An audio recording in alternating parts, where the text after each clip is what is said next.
Halo, Assalamualaikum warahmatullahi wabarakatuh. Perkenalkan saya Ainur Arifah. Pada video kali ini saya akan membahas tentang kelompok dan tim kerja. Dalam mengerjakan setiap pekerjaan, setiap individu pasti membutuhkan individu lainnya karena kesendirian cenderung memiliki sesuatu kelemahan. Nah, pasti dari kalian sering mendengar tim dan kelompok kerja. Perlu kalian ketahui bahwa keduanya berbeda loh untuk lebih jelasnya. Yuk simak video ini. Kelompok didefinikan sebagai dua individu atau lebih yang saling berinteraksi sehingga perilaku seseorang dipengaruhi oleh perilaku orang lain untuk mencapai sasaran tertentu. Adapun yang menjadi karakteristik kelompok yang pertama, adanya dua orang atau lebih adanya interaksi satu sama lain dan saling membagi beberapa tujuan yang sama serta adanya kesadaran melihat dirinya sebagai suatu kelompok. Klasifikasi kelompok pertama, kelompok primer, yang ditandai dengan ciri saling mengenal antar anggotanya.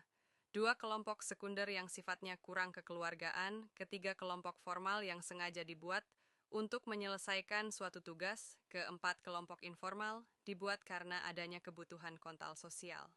Kelima kelompok terbuka yang mempunyai rasa tanggap akan perubahan, keenam. Kelompok tertutup yang kecil, kemungkinannya untuk menerima perubahan, ketujuh kelompok referensi yang berfungsi sebagai referensi bagi seseorang. Adapun fase-fase pembentukan kelompok yang pertama yaitu forming adalah tahap pembentukan dan pemberian tugas. Yang kedua, storming tahan mengembangkan ide-ide dengan permasalahan yang mereka hadapi. Kemudian norming adalah tahap pembentukan nilai-nilai dalam kebersamaan. Kemudian performing di mana tahap penyelesaian pekerjaan dengan efisien dan efektif. Terakhir, adjourning ini tahap terakhir dari kelompok. Beberapa masalah utama dinamika kelompok pertama kepemimpinan, di mana mencari sebuah pemimpin yang cocok dan diterima oleh suatu kelompok dan mampu memimpin kelompok tersebut. Yang kedua, pengambilan keputusan dan pemecahan masalah, di mana pengambilan keputusan dalam praktek biasanya lebih banyak sulit daripada mudahnya. Ketiga, komunikasi, di mana melalui komunikasi yang baik, maka saling pengertian akan tercipta, sehingga akan memperkuat koneksi dan tercapainya tujuan-tujuan kelompok.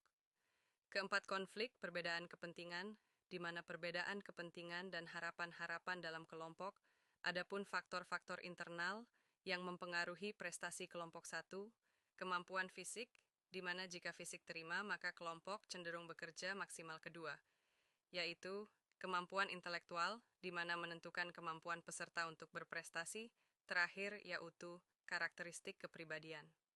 Selanjutnya, definisi tim-tim adalah sekelompok orang dengan keahlian yang saling melengkapi yang bekerja sama untuk mencapai tujuan bersama yang bertanggung jawab dengan memberikan yang terbaik.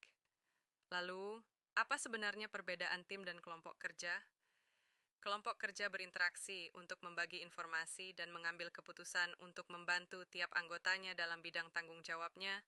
Kemudian tim kerja upaya individunya menghasilkan suatu kinerja yang lebih besar daripada jumlah masukan individual. Sekian yang dapat saya sampaikan. Terima kasih.